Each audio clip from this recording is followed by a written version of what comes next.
ইরানের সর্বোচ্চ ধর্মীয় নেতা আয়াতুল্লাহ আলী খামেনি ইরানিদের কাছে অকুতোভয় এক নেতা, যিনি অন্যায়ের কাছে মাথা নত করেননি কখনো। তবে কে এই খামেনি, যিনি দীর্ঘদিন ধরে জায়োনিস্ট শক্তি ও সাম্রাজ্যবাদী নীতির বিরোধিতায় দৃঢ় অবস্থান নিয়ে আসছেন? জনসমক্ষে খুব বেশি না এলেও তিনি ইরানের সামরিক ও কূটনৈতিক সিদ্ধান্তের প্রধান নীতি নির্ধারক। আয়াতুল্লাহ আলী খামেনি 1939 সালের 19 এপ্রিল একটি সাধারণ পরিবারে জন্মগ্রহণ করেন। ইরানের খমাইন শহরে জন্মগ্রহণ করেন বলে তাকে আয়াতুল্লাহ আলী খামেনি বলা হয়। ইসলামী সর্বোচ্চ শিক্ষা অর্জন করেছেন ইরাক ও ইরানের বিখ্যাত মাদ্রাসায়। তার উপাধি আয়াতুল্লাহ জাফিকাবিদ।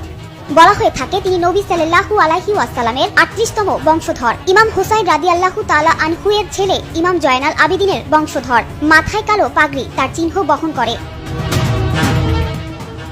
মোহাম্মদ রেজা পাহলভির শাসনামলের সময় বিভিন্ন প্রতিবাদ আন্দোলনে সক্রিয়ভাবে অংশগ্রহণ করেছিলেন, যার ফলে তাকে অনেকবার গ্রেফতার ও নির্বাসিত হতে হয়েছিল। ইরান ইরাক যুদ্ধের সময় তিনি ইসলামিক রেভলিউশনারি গার্ড কর্পসের সঙ্গে সম্পৃক্ত ছিলেন। 1981 সালে তিনি ইরানের প্রেসিডেন্ট নির্বাচিত হন এবং পরবর্তীতে আয়াতুল্লাহ রুহুল্লাহ খামেনির মৃত্যুর পর 1989 সালে তিনি ইরানের সর্বোচ্চ নেতা হিসেবে দায়িত্ব গ্রহণ করেন।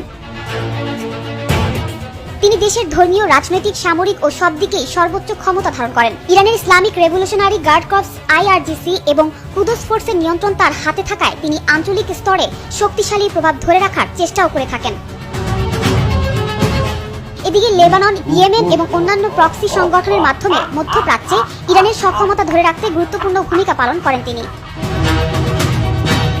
অন্যদিকে ইরানের বিরুদ্ধে বিভিন্ন ধরনের নিষেধাজ্ঞা আরোপ করেও তাদের দমিয়ে রাখতে পারছে না যুক্তরাষ্ট্র।